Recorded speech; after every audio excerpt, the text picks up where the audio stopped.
Hello and welcome to Retro Reviews, my channel where I review my favorite retro video games of all time, as well as some modern releases I have recently finished. And today I wanted to do something a little bit differently. With the new year, I wanted to review my favorite video games of 2023 and go over some of the games I have yet to play that I'm sure would be on my favorite games of 2023 list if I had played them. So I'll be bouncing back and forth between games I still need to play and my top 8 for this year. So number 8 for games I haven't played yet is going to be Dredge. This is a fishing simulator game that's pretty unassuming, I think, at first, but as it progresses to the night cycle, you have weird things start to happen. There's a panic meter, and as it fills up, you have things like Lovecraftian horrors popping up out of the sea, and it looks like a really fun twist on the fishing sim. I think it looks like a ton of fun. I've seen nothing but acclaim for the game. Even got a crossover with Dave the Diver. It's been so popular. So Dredge is one I'm really looking forward to playing. Number 8 on my favorite games of 2023 is going to be Dave the Diver. And not because it's not fantastic, it's because I haven't played much of it yet. I actually got it just a few days ago. I haven't put much time into it, but man, have I enjoyed my time with Dave the Diver. I see why so many people are talking about this indie gem. It's a fishing sim where you go underwater as this diver, just this dude named Dave, and he gets recruited by all sorts of people to do their busy work for him. And he's not really excited about it, but he just keeps getting roped into more and more things. So during the day and the afternoon, you can go diving to get fish and supplies and all sorts of things. The environment changes day to day. It's a roguelikes, which I'm a sucker for sure. And things change day to day, so you have the different environments, different fish. You have different obstacles coming your way. It's really interesting. But then at nighttime, you run a sushi bar. So you get all the fish that you've found, and you can mix them with ingredients to make different dishes, and you try and make as much money as you can at the sushi bar. You also do all sorts of side quests for other people, like looking for environmental things. You're looking for seashells and different plant life to get more points. It's fantastic how many genres they're mixing in this game. It looks gorgeous. It plays really, really well. I'm excited to put more time into it. But since I haven't put much time into it, it's going to be much lower on my list. So number 7 for games I haven't played yet, but I'm excited to, is going to be Street Fighter 6. I love fighting games. I think I'm quite the aficionado in fighting games. I play a lot of Smash Brothers. I've played a lot of Street Fighter. I've played Dragon Ball FighterZ, all at least close to a competitive level. I used to play Smash Brothers competitively. I really like the competitive aspect of fighting games, and Street Fighter 6 is one of those that I really, really enjoy watching, and I've seen nothing but praise from the fighting game community. It's one of those games I'm really looking forward to playing. I just haven't gotten the itch to play it quite yet. I'm maybe looking for a good sale. But that's what I'm really excited about and I want to dip my toes into. And then number 7 on my favorite games of 2023 is going to be Mario RPG, the remake. I love the original. I thought Mario RPG Legend of the Seven Stars for the SNES is absolutely phenomenal. I was really looking forward to playing the remake. I've gotten about, I don't know, maybe 10 hours into the game. I'm loving it so far. I love what they've done to improve the game and change things about it while still making it a true remake of the original instead of adjusting a whole lot of stuff. Just mostly quality of life improvements, and I think that was the right way to go. I've really loved my time with it so far, and I'm looking forward to playing more as I go along. So number 6 on my still need to play list is going to be Cocoon. This is a game published by Annapurna. They do all sorts of fantastic games. They've published the likes of The Outer Wilds, Stray as of late, and a plethora of other games. They only put out hits, it seems like, and Cocoon looks like a really, really phenomenal game. I believe it was the new indie game, or debut indie game of the year at the Game Awards this year. It looks like a fun third-person puzzle game. I have nothing but good things to say about what I've seen so far, and I'm excited to finally dive into that one. Number 6 on my favorite games of this year is going to be Mario Wonder for the Nintendo Switch. I love this game. I had such a good time. This is the best 2D Mario game since Super Mario World, in my opinion.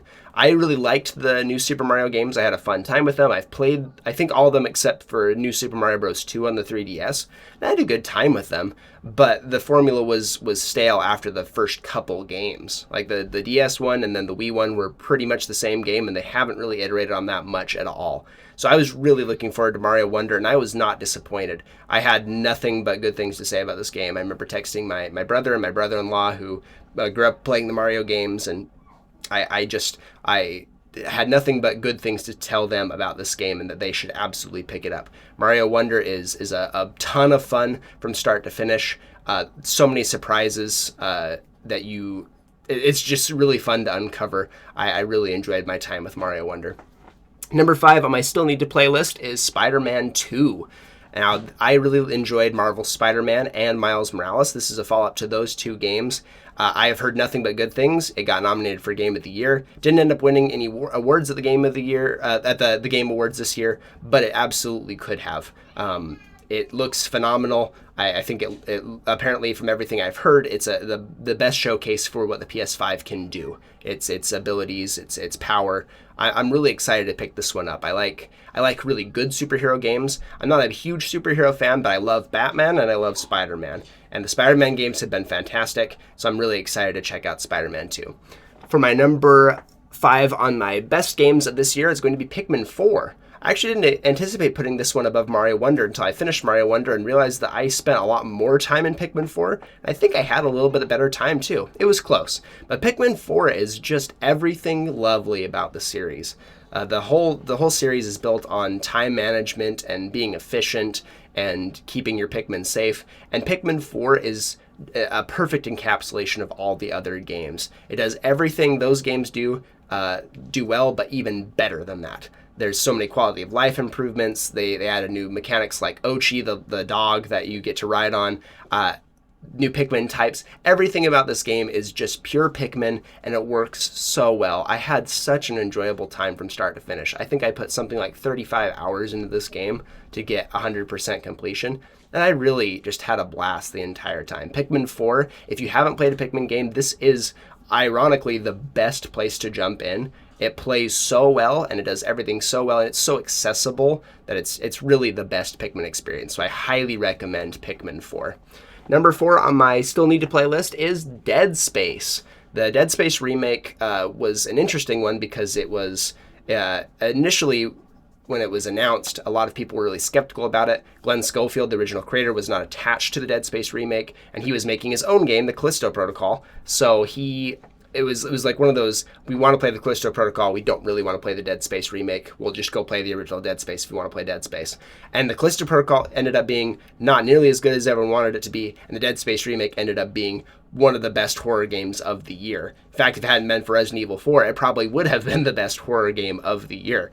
Dead Space looks phenomenal. I love the original games. Minus 3, I played all 3 of them. I didn't love 3, but I played it. I enjoyed it enough to play all the way through to the end. But I love Dead Space 1 and 2, so I'm really excited to jump back into Dead Space Remake and see how fantastic it is, because everyone has said it's so good. Number 4 of my favorites is going to be Metroid Prime Remastered for the Nintendo Switch. I love Metroid Prime. I have been looking forward to replaying this game for forever. I have been so frustrated by Metroid Prime 4 not getting a final release date, having so many setbacks.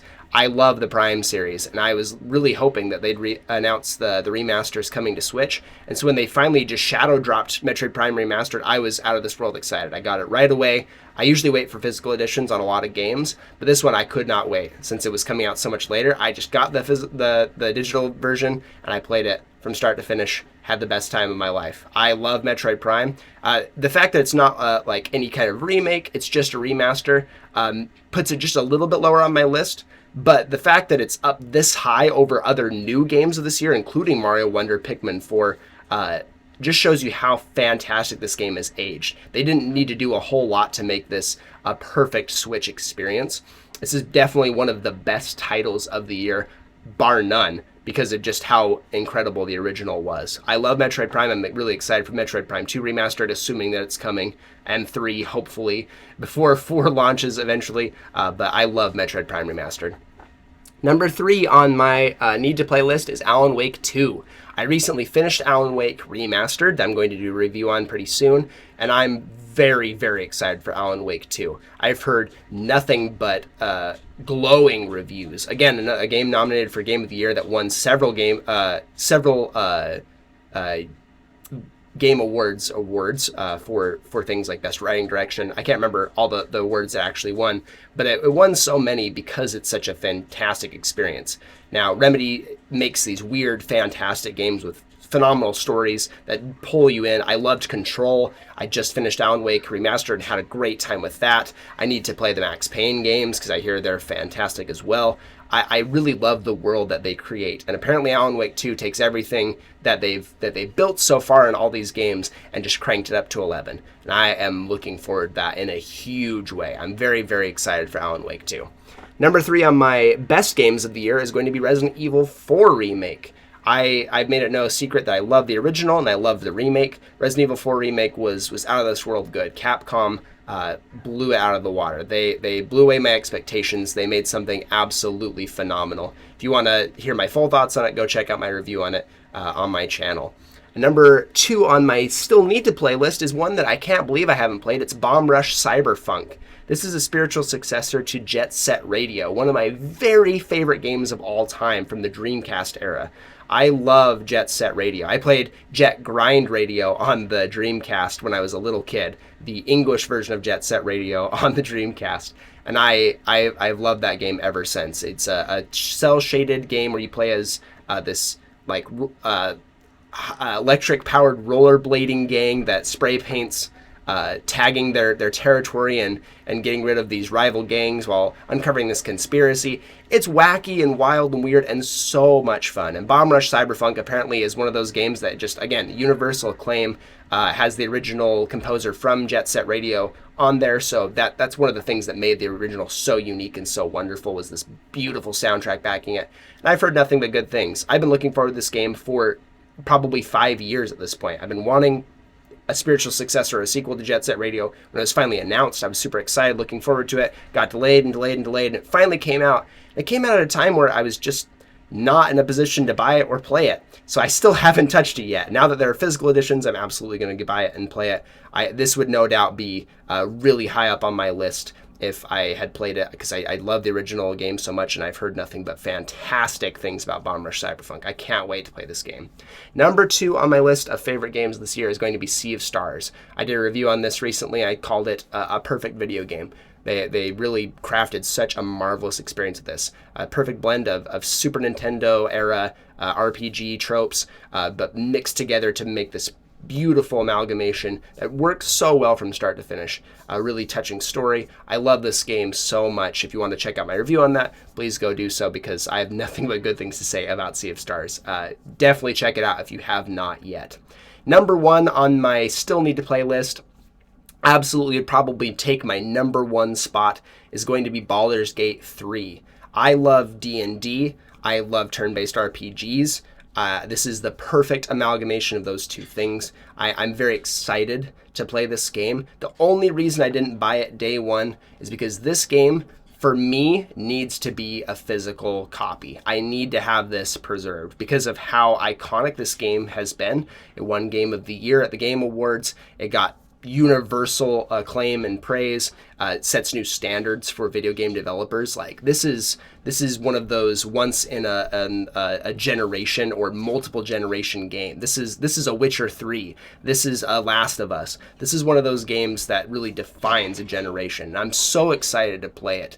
I pre-ordered the physical edition the day they announced it. I was looking for it. I knew that they were probably going to. I'm really excited. It's coming the first few months of 2024, and I cannot wait to play Baldur's Gate 3.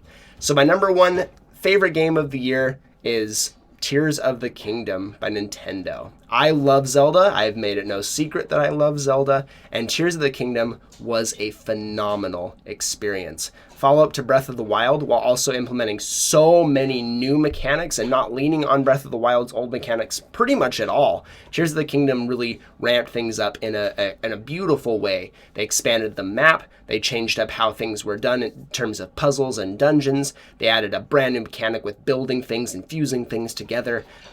Tears of the Kingdom really took Breath of the Wild's formula and turned it on its head in a really fantastic way.